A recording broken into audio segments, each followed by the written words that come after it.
Hola chicos, muchas gracias por venir a mi canal. El día de hoy continuamos en nuestra serie Hablando con expertos y esta vez vamos a hablar con Daniel Miguel Méndez Rodríguez sobre un tema súper bonito e interesante. Él es doctor en Historia en la especialidad de Egiptología por la Universidad de La Laguna, especialista en religión egipcia, más concretamente en el ámbito de los libros del mundo inferior o el inframundo, sobre todo en el libro de las 12 cavernas.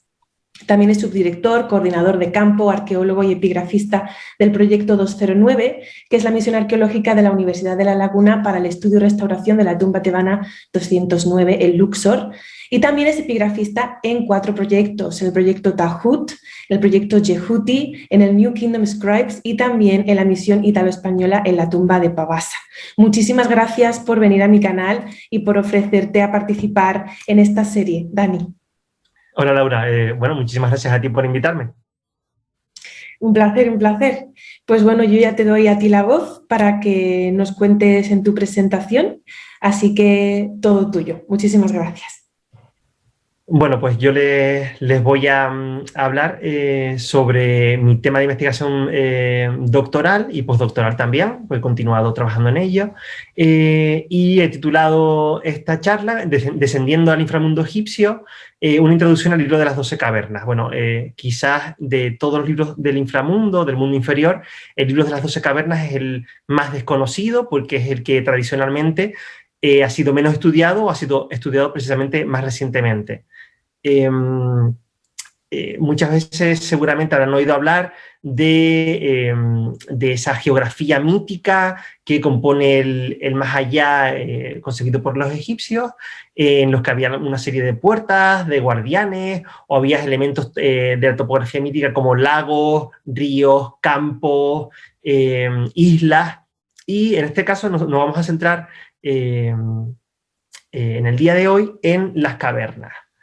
Voy a hacer brevemente alusión a una serie de apartados que tienen ustedes en pantalla, ¿no? Los antecedentes de investigación que nos han precedido en lo que estamos haciendo, cuáles son las características generales de la composición, cuáles son las fuentes, es decir, qué es la base que tenemos los egiptólogos para poder estudiarlos, los contextos de uso, que creo que también esto es muy importante en el caso del libro de las 12 cavernas porque refleja o aporta un panorama que no tienen otras de las composiciones o no se ha conservado, y brevemente haré alusión a la historia de la transmisión de la obra.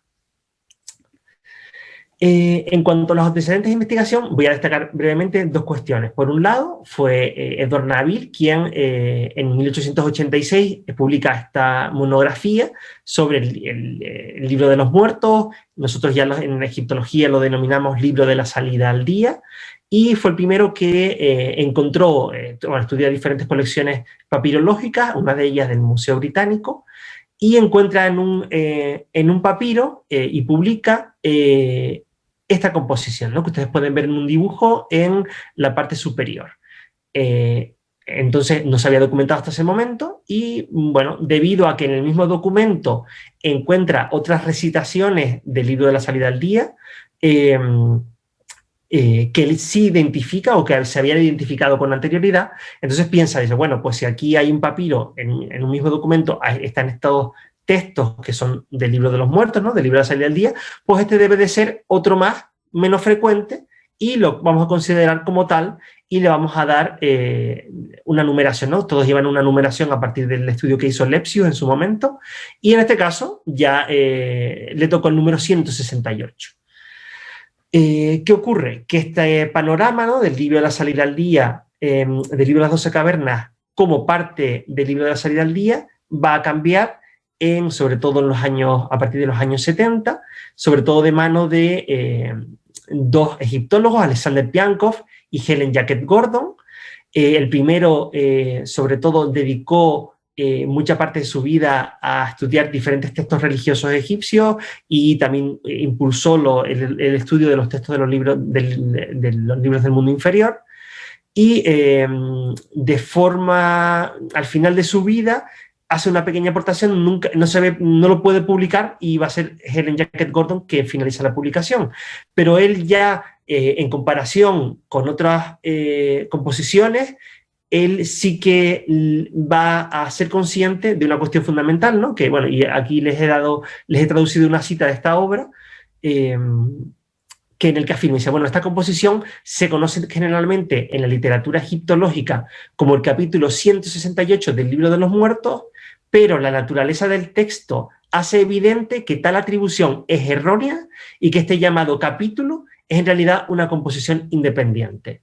Ya luego vamos a ver cuáles son algunas de estas características por las que Piankov afirma esto. ¿Qué ocurre? Que son dos concepciones diferentes que en parte se complementan, porque es verdad que el libro de las 12 cavernas en determinado momento se va a introducir en secuencias de recitaciones del libro de la salida al día, pero claro, hay que tener en cuenta que en origen es una composición independiente, ¿no? Aquí les he puesto brevemente en una tabla cuáles son los nombres que a lo largo de la historiografía se le ha aplicado a esta composición. Y la denominación que yo les voy a aplicar en el día de hoy es Libro de las 12 cavernas, que es la denominación que yo le he dado basándome también en otros autores anteriores en versiones en inglés o en alemán, ¿no? Pero quizás de los libros del mundo inferior que más nombres ha recibido a lo largo de los años. Incluso muy recientemente se ha denominado como libro de las cuevas, pero yo he estimado oportuno que si el término caverna que aparece en el libro de las cavernas es el mismo que aparece en el libro de las 12 cavernas, creo que sería lo más oportuno es utilizar también el mismo término en cualquier idioma que se utilice, ¿no? Bueno, entonces, esta composición nos lleva un poco a este ámbito un poco liminar entre el libro de los muertos, el libro de la salida al día, y otros libros del mundo inferior que sobre todo seguramente ustedes los conocen por estar representados fundamentalmente en las cámaras o en los hipogeos del Reino Nuevo en el Valle de los Reyes. Como aquí les he puesto un ejemplo, ¿no? El Amduat, o que ahora estamos intentando denominarlo el libro de la cámara secreta o libro de la cámara oculta, porque Amduat es un término un poco ambiguo, ¿no? Y es en este contexto en el que se debe marcar la composición, sobre todo. A continuación les voy a referir a una serie de características fundamentales o ausencias de características en comparación con otros libros del mundo inferior. La primera de ellas es que básicamente todos estos libros del mundo inferior aluden al viaje nocturno del dios Ra, ¿no? Es decir, es un viaje que sucede desde el horizonte occidental. En la sexta hora aproximadamente se une con Osiris, el dios solar, y luego emerge por el horizonte oriental para dar lugar a cada día. Generalmente en estos libros del mundo inferior el protagonista fundamental es el dios solar, y es el tema que subyace en el libro de las 12 cavernas. Pero la diferencia también entre este libro y otros es que siempre los seres del mundo inferior van a ser como los personajes secundarios, y en este caso el libro de las 12 cavernas es básicamente una letanía de estos dioses, con lo que realmente el dios solar va a pasar un poco en segundo plano, aunque realmente es lo que subyace de tema, pero al final los más importantes, los personajes más importantes en la composición son los dioses de las cavernas. Y este viaje nocturno del dios solar se refleja en algunos documentos, como este que antes les mostré en dibujo, pero de forma excepcional, es decir, el dios solar, excepto en determinadas manifestaciones de algunos dioses o determinados textos, no está presente en los documentos. Como les digo, es una excepción. Otra característica que es fundamental es la división en 12 partes de la composición. Por eso se llama libro de las 12 cavernas. Y muchas veces estas cavernas están divididas por el texto que ustedes tienen aquí en pantalla, en un recuadro rojo, y es lo que sirve de división entre unas cavernas y otras. Esta división en 12 secciones corresponde a una tradición que yo denomino tradición dodecapartita, es decir, dividido en 12 partes, a las que corresponden varias composiciones, como ustedes pueden aquí leer, como el libro de la cámara oculta o Andoat, el libro de las puertas, el libro del día o el libro de la noche. Esto es importante porque toda esta tradición se considera, Erich Hornung, uno de los egiptólogos también que ha aportado más en este ámbito, considera que es la tradición más antigua de este tipo de textos que actualmente los denominamos cosmografías, es decir, tampoco los consideramos literatura funeraria porque luego vamos a ver que es algo más que eso. Entonces hay una tradición más antigua, de división en 12 partes, de estas cosmografías, y una tradición bipartita, división en 2 secciones, de otros libros que ustedes también pueden leer aquí en pantalla, como el libro de las cavernas, libros de la Tierra, libros del despertar de Osiris y la transición de las barcas solares, ¿no? Etc. Por eso esta característica es muy relevante. Y otra que también parece aparecer en casi todos los libros del mundo inferior son los condenados, es decir, una serie de personajes a los que sufren una serie de castigos, están ahogados, se les decapita, sus corazones o sus cabezas aparecen en calderos hirvientes, ¿no? Pero esto está totalmente ausente del libro de las 12 cavernas, con lo que yo considero que es también una cuestión relevante. Solo está presente en algunos textos, se menciona muy por encima, pero no está presente en las representaciones. Otra cuestión que considero de relevancia son las fuentes, es decir, primero porque es la materia prima que utilizamos los egiptólogos para hacer cualquier tipo de estudio, y por otro lado porque ya van a ver que hay una versatilidad en cuanto a los soportes en los que fue escrito esta composición frente a lo mejor a otras obras del mismo género, en las que básicamente están en paredes de tumbas o de templos. En este caso, fíjense que el 73% están en papiros, ya luego veremos que también hay diferencias entre ellos, y bueno, también es relevante que el número total de fuentes actual, esto es una actualización de la información de última hora, porque la verdad que siempre se siguen sumando fuentes, se siguen encontrando documentos. Actualmente hay 33 documentos que se han documentado. De ellos, como ven, la mayoría son papiros, como les digo, pero luego hay también 3 relieves, un sarcófago, una estatua, que también es algo excepcional en caso de un libro del mundo inferior, que esté representado en una estatua. Hay 2 estelas y vendas de momia. También en vendas de momia es muy raro que se encuentren este tipo de composiciones, y yo he tenido la suerte también de documentar un par de conjuntos de vendas de momia. ¿Y en qué cronología nos estamos moviendo aproximadamente en esta composición? Esto también es relevante, y aquí pueden ver una gráfica por periodos, ¿no? Muchos son del Reino Nuevo o del tercer periodo intermedio, pero también hay algunos documentos de periodo tardío y de periodo tolemaico. Es decir, que también lo que es relevante es que estuvo en uso desde la dinastía 18, desde el Reino Nuevo, hasta periodo tolemaico. Fíjense que estamos hablando de 1000 y pico años, o sea, durante más de 1000 años estuvo en uso, al menos durante más de 1000 años estuvo en uso esta composición. De las fuentes que hay documentadas, a lo mejor hubo fuentes relativamente más antiguas, pero que no se han conservado. ¿Y cuál es su procedencia? Porque también en esto puede diferenciarse respecto a otras composiciones. Fíjense que tenemos, aquí también le incluyo otro diagrama.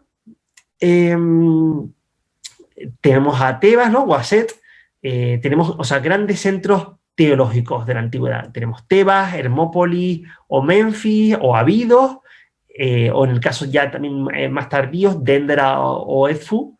Pero también es interesante, o también en Necrópolis, como Saqqara, pero también interesante uno de los documentos, una investigadora, Felicitas Weber, afirma que procede, es un papiro funerario que procede de Tanis.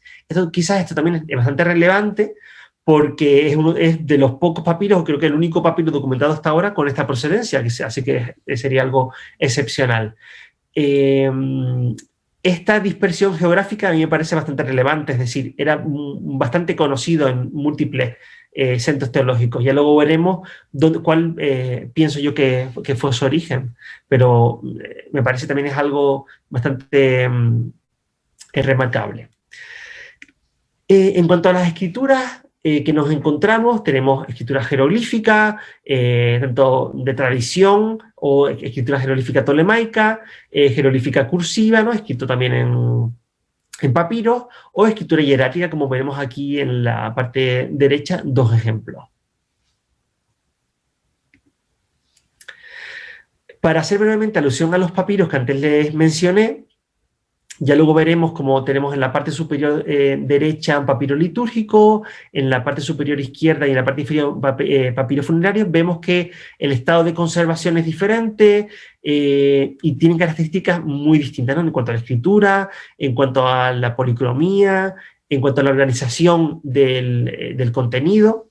Puede diverger mucho entre unos ejemplares y otros.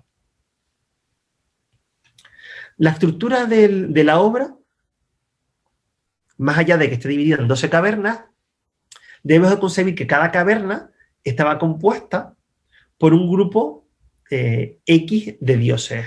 Es decir, ya vamos viendo como cada uno de las cavernas, uno tenía una serie de grupos determinados, otro tenía otros más o menos, y muchos divergen entre sí, ¿no? Y después cada uno de esos grupos también tenía a su vez un número distinto de divinidades. Es decir, había grupos que estaban compuestas por 4 divinidades, 1 a 31, o 9, o 11, etc., ¿no? Tenemos esa estructuración interna de la composición. En total, podemos afirmar que había 65 grupos, aunque luego veremos que esto tiene un poquito de trampa, y 323 deidades. Estos son los documentos más completos. Y para un poco adentrarnos en qué consiste esta composición, voy a hablar brevemente de cada uno de los elementos compositivos de la obra. Aquí que yo esto ya fue hecho por Alexander Piankov, de los que antes les hablé. Él dividió básicamente la obra en 4 elementos diferentes y vamos a pasar a cuáles son cada uno de ellos. El elemento 1 básicamente es un texto introductorio a la composición que diverge, como ustedes ven aquí, en la parte derecha ven en un recuadro rojo cuál es ese texto introductorio, mucho más sencillo que el que tenemos en la parte izquierda, que es un papiro funerario. Y en el papiro funerario creo que también debe de ser, realmente es relevante que en este documento que antes les enseñé aparece una rúbrica, no un título. Es el único título que se ha conservado en la composición, porque muchas veces estos libros del mundo inferior tienen nombres que son nombres modernos, es decir, que son dados porque como los egipcios a lo mejor no le daban, o no se ha conservado el nombre que le daban, muchas de estas denominaciones, libro de las cavernas, en un caso el libro de las 12 cavernas, son denominaciones modernas, pero se conserva, como les digo, un documento en el que aparece este título. Y en este caso, lo que dice el título es recitación para permitir entrar a los Osiris de En. O sea, es decir, al Osiris fulanito, referido a un difunto determinado. Esto nos da una idea de cuál es la función, que luego les hablaré desde el punto de vista funerario. Pero también se pueden preguntar, bueno, ¿y por qué no has aplicado este nombre a la obra? Pues muy fácil. Muchas veces estas denominaciones, igual que el término amduat, que por eso les dije que puede ser criticable, se aplican no solamente a un texto, sino a varios. Entonces no nos sirve a los egiptólogos para identificar textos concretos. En este caso aquí les puse como una lista de recitaciones del libro de la salida al día, del libro de los muertos, que también contienen este título, con lo que para que vean que era algo bastante genérico.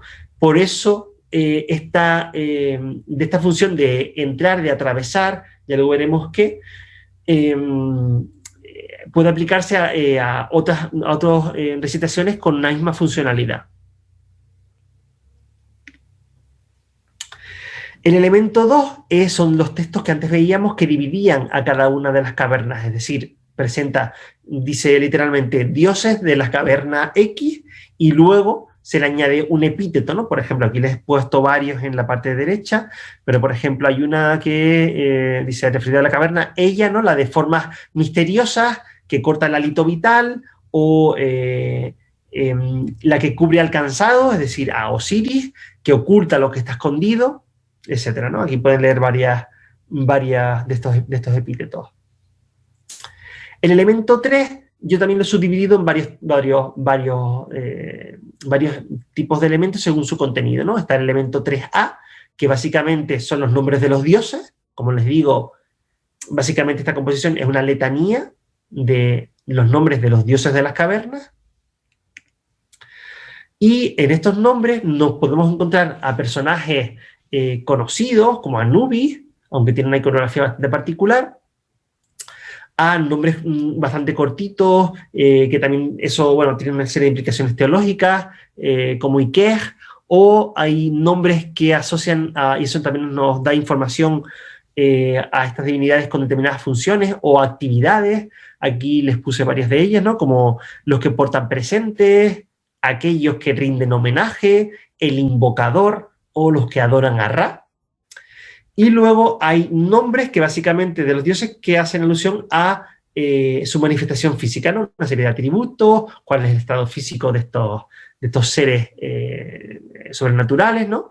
Algunos se denominan, por ejemplo, los que están cansados, o el que está de pie, simplemente, o los de cara beligerante, ¿no? Como ven, son nombres bastante particulares, pero que son muy típicos de este tipo de seres del mundo inferior. Luego también, en el elemento 3 tenemos las viñetas, es decir, las ilustraciones, que también son bastante relevantes en todos estos libros del mundo inferior. Es decir, son las manifestaciones, o la proclamación de una manifestación de estos grupos de dioses. Como ven, casi todos los documentos vienen acompañados por ilustraciones, aunque otros no, y ya veremos luego por qué. Esto también nos ayuda a informarnos sobre cómo eran las manifestaciones de estos dioses de las cavernas. Es decir, aquí les he puesto básicamente casi todas este tipo de manifestaciones, es decir, eran antropomorfas, ya sean masculinos o femeninos. De todas estas, un tercio son dioses que están momificados o que están vendados. Esto no... a mí me parece relevante porque se parece mucho a aquella letanía que se denomina letanía de Ra, o libro de la veneración de Ra en el occidente, que también hay muchos dioses que están momificados. También hay dioses teriomorfos, ¿no? Con forma de animal, por ejemplo, toros o vacas, chacales o serpientes, como les he puesto aquí. Hay también seres híbridos de cabeza humana y cuerpo de animal, o al revés, ¿no? Les he puesto aquí también varios ejemplos. Y también hay otros dioses bastante particulares que están compuestos por manifestaciones de la naturaleza, quizás, y elementos arquitectónicos, o animales y elementos arquitectónicos, como por ejemplo tenemos aquí la cabeza de un carnero sobre un pedestal, o sobre un poste también aparece. Un tipo de manifestación que sí que no está presente es la que les he puesto en la esquina superior derecha, ¿no? Que es que se denomina manifestación compuesta, en la que hay, por ejemplo, un ser divino que tiene varios cuerpos o varias cabezas, diferentes coronas, ¿no? Esa sí que no está presente o no se ha documentado hasta el momento en esta composición.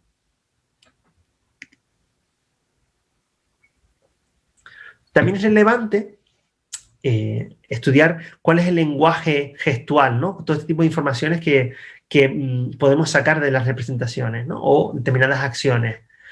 Por ejemplo, el lenguaje gestual, como ustedes saben, muchas veces el lenguaje gestual es algo cultural, es decir, determinadas acciones, o cómo ponemos la mano o el cuerpo, puedes indicar diferentes formas, y eso, bueno, podemos, yo sé, pues, desde determinados saludos en otras culturas, ¿no? En este caso, en el caso egipcio, ¿no? Determinados gestos, posición de manos, del cuerpo, del pelo, que nos indican determinadas cuestiones, ¿no? En este caso se ha documentado el duelo, el júbilo, ¿no? La alegría, ¿no? La invocación o la reverencia en este tipo de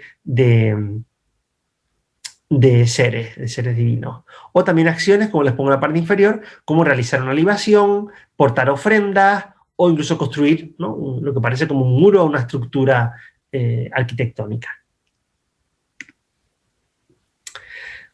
El último parte del elemento 3, que yo denomino elemento 3C, y lo ven aquí dentro de un óvalo, son los números de los miembros de las divinidades. Es decir, como antes les decía, cada grupo estaba formado por un número determinado de miembros, pero claro, por ejemplo, si uno iba a representar la composición en un papiro, claro, el soporte de escritura es limitado. Yo no voy a estar representando, por ejemplo, en este caso, 14 pares de seres de este tipo de grupos. Es decir, lo que hago es básicamente copio un ser o dos seres, depende de cuál es si es una pareja o si es un solo elemento, y luego añado un número que equivale a cuántas veces debería estar repetido. Solo a lo mejor en versiones que se han conservado en templos, por ejemplo, es donde sí que se han representado de forma completa estos seres. Y luego tenemos lo que es el elemento 4, que está a su vez compuesto por dos partes, ¿no? Por un lado, la fórmula de ofrenda, y por otro lado, el texto de ofrenda que tenemos aquí en verde, ¿no? Son como si me suele estar dividido como en 3 o 4 columnas, y en este caso es la última columna la que corresponde al texto de ofrenda. La fórmula de ofrenda casi siempre es la misma, hay algunas variantes, pero básicamente dice lo siguiente, ¿no? Se les ofrece a ellos, ¿no?, a los dioses de las cavernas, una porción de ofrenda sobre la tierra. Es decir, básicamente, como ven, lo que subyace también no solamente es el viaje nocturno del sol, sino son las divinidades de las cavernas y un ritual de ofrenda que se hace a estos dioses. ¿Por qué? Pues eso no, ¿para qué? Eso nos informan los textos de ofrenda, de los cuales yo he documentado 100, ¿no?, y corresponden a diferentes categorías temáticas. Por ejemplo, aquí les pongo, ¿no?, aprovisionamiento de comida y de bienes para conseguir el bienestar en el más allá, o que el difunto obtuviera determinadas capacidades o las mantuviera, es decir, que su cuerpo se mantuviera íntegro en el más allá, o capacidad de usar sus piernas, de movilidad. Algo también muy importante es obtener conocimiento, porque es algo que le iba a permitir al difunto moverse en el más allá y actuar sobre todo ante seres dañinos del más allá. También, ¿no?, escuchar, ser justificado, convertirse en determinadas, ¿no?, en un ajo, en un ba. También la capacidad sexual aquí también se incluye, o realizar determinadas actividades agrícolas o rituales. Bueno, aquí también les puse algo que es bastante para la cultura egipcia, que es por ser un lugar en la necrópolis o estar en compañía de los dioses, o luego también veremos cómo el monarca puede estar también implicado en estos rituales, ¿no?, y se puede garantizar al rey vida, estabilidad y salud.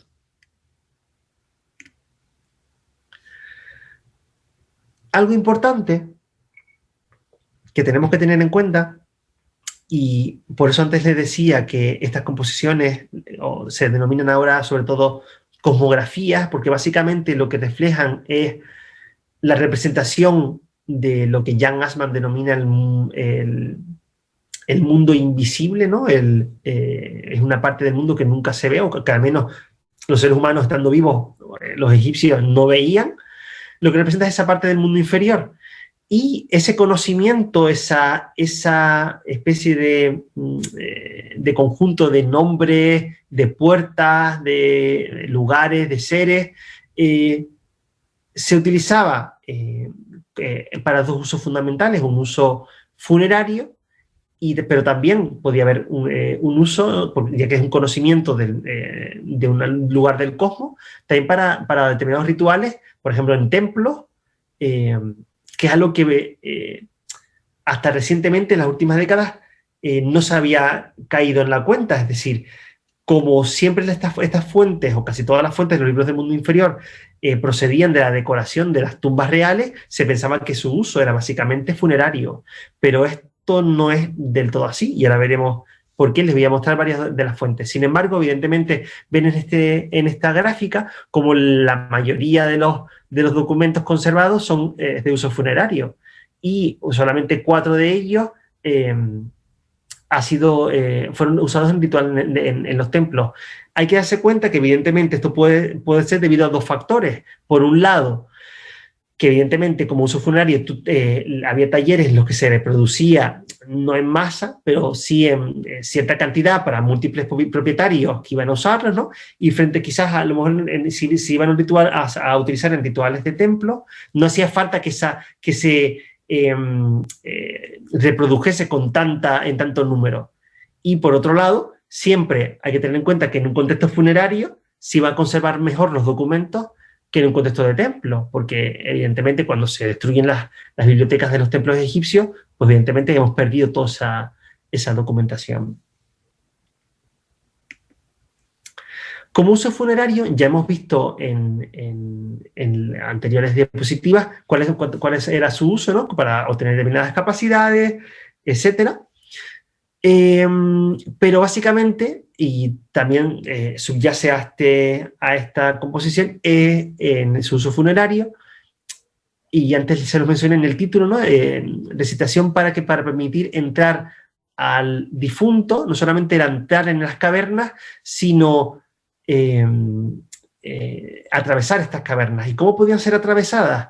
Pues básicamente, y en el texto introductorio, en el elemento 1, que antes no les quise detallar demasiado, sí que se nombra, ¿no? Que, bueno, yo he llegado ante ustedes, los dioses de las cavernas, yo conozco, o sea, abrid vuestros caminos, para mí, ¿no? Abrirme una ruta por la que yo pueda pasar, porque conozco los nombres, ¿no?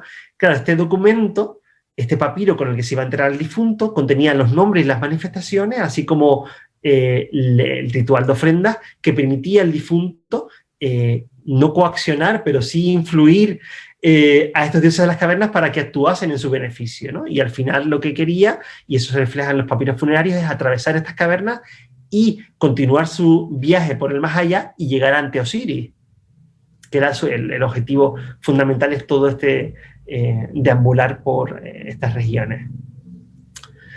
Y en su uso no funerario, claro, esto también se ha investigado de forma más reciente, aunque ya venía emergiendo por diferentes fuentes. Les voy a presentar las 4 fuentes no funerarias. Por un lado tienen ustedes en la parte izquierda un ritual de confirmación del poder real en el año nuevo, y en la parte derecha tenemos una letanía de Osiris, ¿no? Que Follner denominó libro de horas. Estamos viendo cómo son básicamente guías, son como una especie como de cuadernillo que los sacerdotes debían tener a la hora de recitar una serie en este caso son una lista de dioses, ¿no? Y qué fórmulas deberían utilizar para hacerles ofrendas.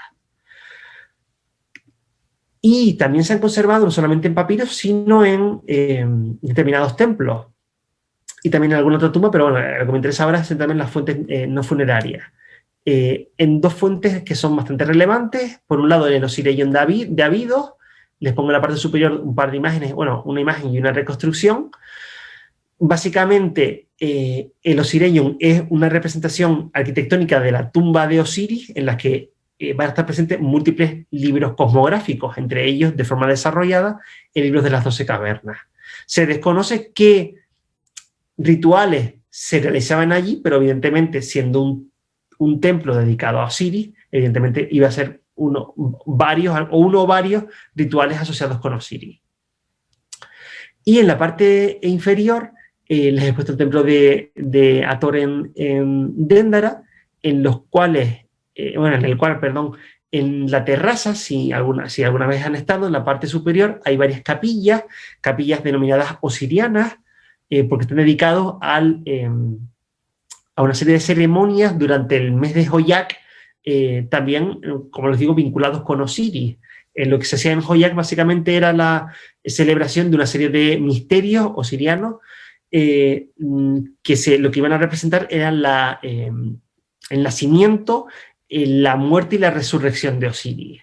Pues dentro de este conjunto de rituales aparecen en un par de ocasiones los dioses de las cavernas, y quizás ellos, desde mi punto de vista, serían garantes de que esos rituales se llevasen a buen puerto, o en otro caso también iban a ser usados como protectores del lugar donde se producía el nacimiento de Osiris y que pueden ustedes ver en un dibujo en la esquina inferior izquierda.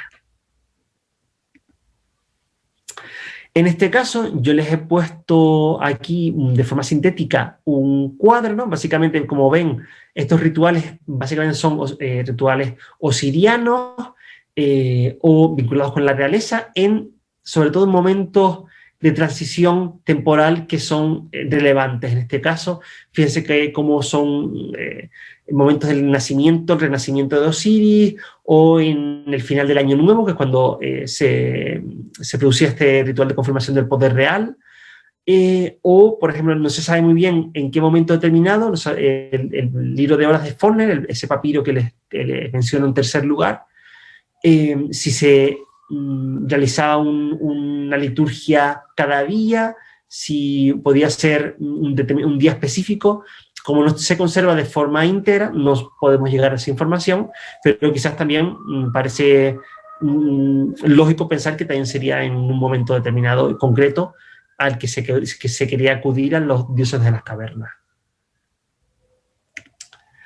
Y bueno, bastante de forma breve, me gustaría aludir a la historia de la transmisión de la obra. Básicamente aquí les he puesto una serie de pasos. Yo tengo una teoría, aunque se pueden plantear otras, pero lo que yo defiendo actualmente es que en un determinado momento, que puede ser seguramente a principios del Reino Nuevo, quizás un poco anterior, pero no mucho más anterior, yo creo que debe ser seguramente a principios del Reino Nuevo, se hace una composición, el libro de las 12 cavernas, con 12 secciones, de forma completa, ¿no? en un arquetipo, y luego se hacen copias, pero bastante pronto en la historia de la transmisión, y no debe de haber muchas copias o apenas ninguna copia, o sea, una o dos copias, o básicamente lo que ocurre en este momento es en el que se va a perder de forma irreversible la composición. Eso se los pongo en el segundo recuadro. Es decir, se denomina libro de las 12 cavernas porque hay divisiones de textos desde la octava hasta la duodécima. Por lo tanto, se tiene la constancia de cuál es el final de la composición, pero no se conservan las 7 primeras cavernas. Y eso evidentemente es una lástima para su estudio, pero bueno, es como sea, es decir, todas las copias a partir del momento en el que se creó se conservan solamente, o sea, se han transmitido solamente con las 5 últimas cavernas. ¿Qué ocurre? Que determinadas fuentes, sobre todo, y son menos quizás alguna excepción y que es bastante dudosa, pero en todas las fuentes lo que iba a pasar es que esas 7 primeras cavernas que se perdían iban a ser reconstruidas de forma simplificada, de forma un poco artificial. ¿Por qué? Porque esas fuentes en las que se iba a reconstruir son fuentes, las que antes les mencioné, las fuentes de carácter litúrgico. Y seguramente se quería plantear una visión íntegra de la composición para intentar implementar la efectividad de la obra, ese conocimiento cosmográfico, y presentarlo en los rituales en los que estaban implicados de forma completa, aunque realmente es algo un poco artificial. ¿Por qué les digo que es un poco artificial? Y aquí les pongo algunos de estos ejemplos. Porque es una versión bastante resumida, es decir, por ejemplo, en el caso en la esquina superior derecha, ven como esos dioses de las cavernas se resumen las 7 primeras cavernas como 7 dioses uniformes. Eso evidentemente no sería lo lógico si se hubiese conservado de forma íntegra. Es decir, cada una de esas cavernas estaría compuesta por diferentes grupos, con una iconografía bastante rica, como ustedes han visto, ¿no? Y no de esa forma simplificada. Del mismo modo ocurre en otras fuentes, por ejemplo en los papiros, en los que básicamente se mencionan dioses de la primera caverna, dioses de la segunda caverna, pero no se incluyen cómo se llamaban, cuántos dioses lo componían. Ese es el indicio que a mí me da por pensar que es una reconstrucción artificial. Es decir, se transmitió en determinado momento una copia que ya estaba deteriorada, y como es un conocimiento cosmográfico, una información arcana que no se podía volver a reinventar, era algo que no era algo recuperable, no podían después los sacerdotes empezar a elucubrar sobre qué es lo que había ahí, porque eso ya se había canonizado, no se podía modificar. Y bueno, de forma ya para terminar, yo les puedo, y quizás son las conclusiones a las que yo he llegado, yo creo que, y debido a esa temática solar que es el trasfondo de la composición, seguramente fue fue compuesta en Heliópolis, al menos desde comienzos de la dinastía 18, pero esto...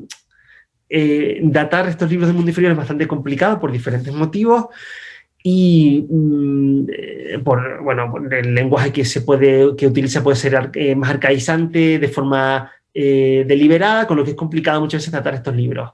Yo por las fuentes que se han documentado hasta la fecha, ¿no?, que son de comienzos de la dinastía 18, en ese momento en lo que yo pienso que puede emerger la composición, al menos desde ese momento.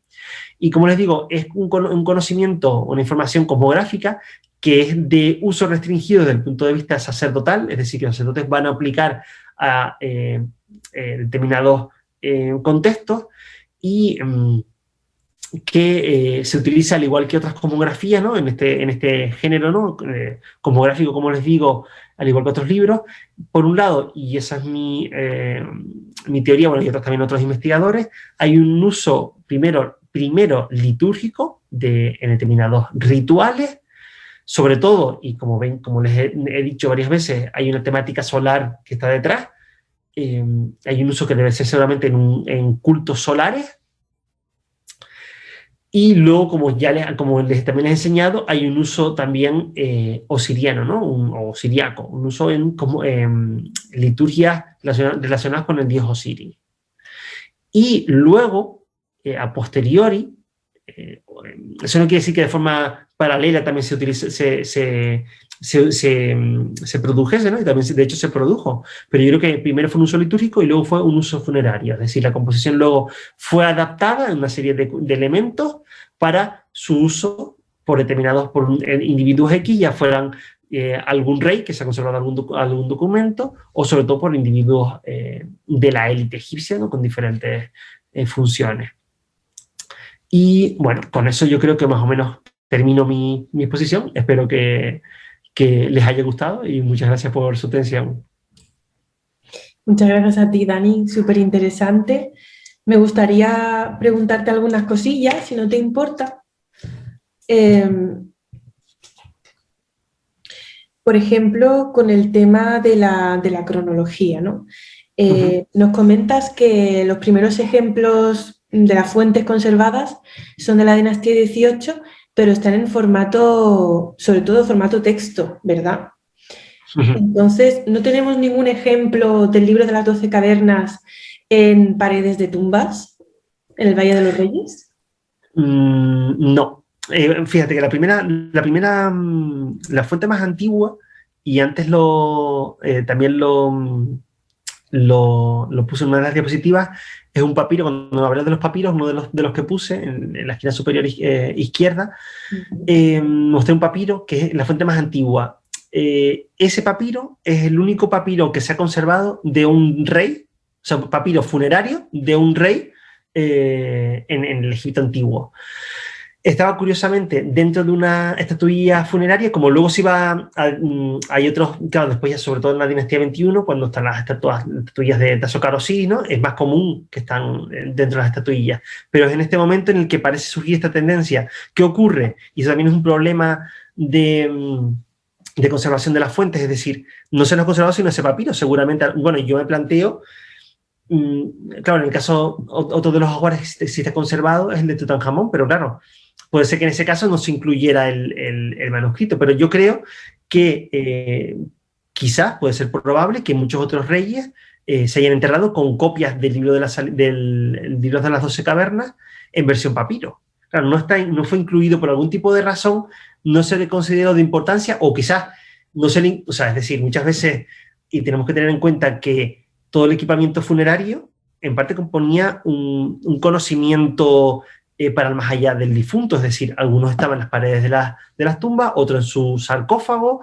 otros en papiro, también en las capillas funerarias, por ejemplo, en las de Tutankamón también había capillas funerarias, estas capillas funerarias doradas en las que se incluyó el sarcófago, también contenían textos religiosos, es decir, por ejemplo, en la máscara funeraria de Tutankamón también hay textos, es decir, al final es un compendio de muchas cosas, lo que les daba a estos difuntos reales esa información. ¿Qué ocurre? Que no, básicamente no, en esta época no hay ningún tipo de representación en paredes de tumbas reales. Pero yo creo, sinceramente, que es por eso, porque seguramente a lo mejor estaban en papiro. Incluso individuos privados más tardíos, como Pedamenope, también que hace algún tipo de quizás no es la tumba privada más grande de Egipto, él hace una tumba monumental, en la que tampoco, y claro, utiliza yo creo que todos o casi todos los libros del mundo inferior, este tipo de cosmografía, pero también omite el libro de las 12 cavernas. ¿Por qué? Quizás a lo mejor también, por algún tipo de razón, podría haber sabido que se utiliza también en papiros funerarios y se quiso enterrar con un papiro funerario con el libro de las 12 cavernas, pero tampoco se conservó. Pero solo hay un ejemplo en una tumba, que es en la tumba de Petosiris, que a lo mejor quizás quien nos esté viendo les suena, una tumba bastante significativa del siglo IV antes de Cristo, con la particularidad que tiene toda una parte de la tumba, el pronaos, decorada con escenas de vida cotidiana, que están con un estilo con influencia griega bastante importante, y luego en su parte interior, como más tradicional. En ese caso sí que se incluyó por algún tipo de razón el libro de las 12 cavernas, pero es curioso porque se incluye en la parte que era accesible de la tumba y no en la parte inaccesible, en las partes de las cámaras funerarias, como ocurre por ejemplo en el Valle de los Reyes.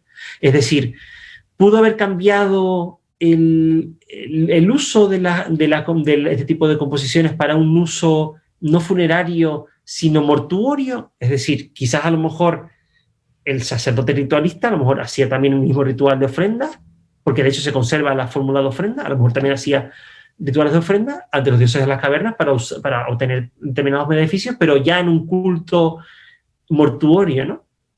Y en ese caso sí que es accesible estar en una tumba. Y es curioso porque en el caso de Petosiris recupera no solamente el libro de las 12 cavernas, pero también otra de las cosmografías más antiguas en la tumba, que es el Amduat, el libro de la cámara oculta, de la cámara secreta. Y también lo utilizan en zonas bastante relevantes de la tumba, ¿no? Que también parece relevante, ¿no? Y interesante. Sin embargo, luego, volviendo a la dinastía 18, bueno, al comienzo, digamos, al supuesto comienzo en el Reino Nuevo, también nos comentabas que el libro de las 12 cavernas aparecen personajes que no necesariamente son de la realeza. Sin embargo, en el caso del libro del Amduat, el único ejemplo de la dinastía 18 que no es un rey vendría a ser Useramón, ¿verdad?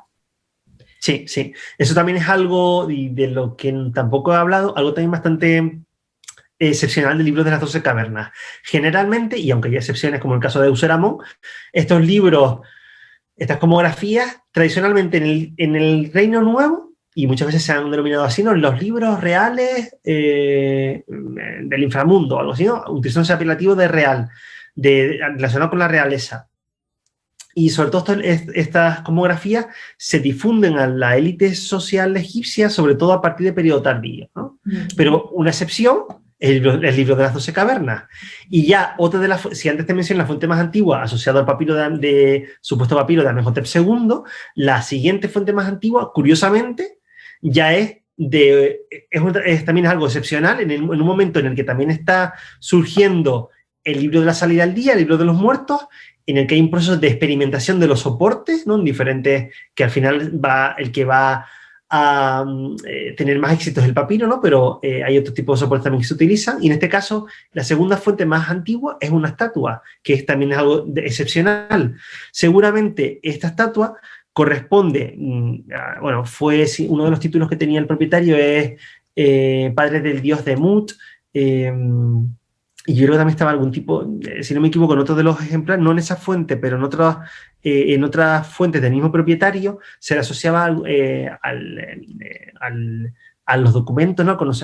Algo de los, no me acuerdo cuál es el título exacto, relacionado con los archivos de forma indirecta. Quizás ese título o su función como padre del dios de Mut o su vinculación de alguna forma cercana a la realeza le permitió acceder a esta composición, porque de otra forma, de hecho, solo hay 2 ejemplos de propietarios privados, ¿no? En la dinastía 18. Luego en la dinastía 19 sí que se empieza a generalizar y hay bastantes papiros funerarios y algo bastante excepcional. ¿Qué ocurre? Que por algún tipo de razón, no podemos saber muy bien por qué, se incluye en la dinastía 19 en una serie de secuencias de otros textos que en su mayoría son libros de la salida al día, ¿no? Entonces, luego por eso de ahí esa concepción tradicional del libro de las cavernas, de las 12 cavernas, como parte del libro de la salida al día, ¿no? Que se difunde dentro, y también por eso quizás tuvo mayor también difusión en individuos privados, porque formó parte en un determinado momento de su historia del libro de la salida al día. Igual la composición de los textos no estaban pensados para un público en concreto y luego ya, por alguna u otra razón, pues se utilizaba, por lo menos en la dinastía 18, o acababa siendo más usado por un estrato social que por otro, o no sé. Quizás a lo mejor, seguramente yo sí que creo que en origen sí que debía ser un conocimiento restringido, al menos en origen. El problema es que aquí, y es algo que es bastante particular, ¿no? Frente a otros corpora religiosos como los textos de las pirámides, de los ataúdes, vemos como hay una generalización un poco progresiva en cuanto a su difusión de la realeza a los individuos de la élite. Aquí es algo casi, bueno, claro, no es automático, prefiero es casi, hay un muy corto periodo de tiempo, pero claro, ¿por qué? Porque tampoco quizás a lo mejor hay fuentes más antiguas que no se nos han conservado. Claro. Es un corto periodo de tiempo porque estamos contando con las pocas fuentes que tenemos. Y claro, en ese caso, ya a lo mejor incluso, si el más antiguo es Amenhotep II, y aquí estamos hablando de quizás de antes del reinado de Ajenatón, ya se había empezado a difundir en la élite, o al menos en algún individuo particular. Claro, yo sí que creo que hay una fase de más restringido y luego pero pasa en este caso, claro, es como casi bastante rápido. Pero porque tampoco sabemos cuándo se originó la composición, quizás a lo mejor fue a principios del Reino Nuevo o quizás fue anterior. Yo no creo que pudiera ser anterior, pero nunca se sabe. Claro. Ojalá apareciera en algún momento alguna fuente que nos diera más luz sobre eso. Y ya por último, una última pregunta. Quizá lo has dicho y no me he dado cuenta, este papiro del que hablabas, que es como el más antiguo, que era de un rey, y también esta estatua donde aparece, ¿se sabe en qué lugar aparecieron en la geografía de Egipto? Sí, precisamente fue en la tumba de Amenhotep II. Es decir, ¿qué es lo que pasa? Que en la estatua, claro, ya está, hasta recientemente no pude ver cómo era la estatua, aunque sí que había una descripción que es la que decía que era una estatua de la realeza, pero bueno, como uno nunca sabe, uno tiene que acudir directamente a las fuentes por si acaso. Entonces sí que era una estatuilla en la que aparecía, la cara sí que estaba rota, pero tiene un neme, o sea, tiene una serie de atributos reales, y fue contado por Víctor Loret en la tumba de Amenhotep II. Entonces, claro, ¿qué es lo que pasa? Que también algunos de los autores, como Quirk, pero bueno, yo eso es algo que es una teoría que tampoco he visto demasiado, que se ha difundido demasiado. Estos autores este autor junto a algún otro pensaba que podía ser, como esta tumba de Amenhotep II fue reutilizada posteriormente para enterrar otras momias reales, pues diría, bueno, esto puede ser tal, o puede ser a lo mejor de época más reciente, a lo mejor de la dinastía 21, porque la iconografía que aparecía en este papiro era como de estas figuras palito, ¿no? Que aparecen en el Amduat, que son muy poco, que no tienen relleno, sino que son básicamente líneas, pequeñas líneas y con pocos detalles que recuerdan en algunas ocasiones a papiros, los denominados papiros mitológicos de la dinastía 21. ¿Qué ocurre? Que claro, eso en parte puede ser cierto, pero viéndola por rasgos la paleografía, y si también lo comparamos sobre todo con otras composiciones como el libro de la Cámara Secreta, el libro de Landuat, vemos como las representaciones en las paredes de las tumbas tiene ese tipo de representación en las figuras como de palitos, ¿no? Con ningún tipo de relleno, solamente como con un dibujo sencillo. Es decir, yo sí que afirmo que debe ser del siglo XVIII, ¿no? Y seguramente es algo que entre los escombros no pasó desapercibido, siendo algún objeto también de madera, pasó desapercibido y mira, al final fue junto a otros objetos también de madera que descubrió Loret, pues se salvó ese papiro, ¿no? De forma, además que de hecho es algo totalmente excepcional. Maravilla. Pues ya no tengo más preguntas, aunque en realidad podría estar aquí hablando muchísimo más tiempo, pero no te quiero quitar más tiempo de tu tarde. Así que muchísimas gracias, Dani. Espero que la gente lo haya disfrutado tanto como yo y que sepan que tienen abajo en la cajita de descripción la bibliografía por si quieren leer más, ampliar, si tienen curiosidad de conocer más este tema tan maravilloso. Muchísimas gracias, Dani. Muchísimas gracias a ti por invitarme.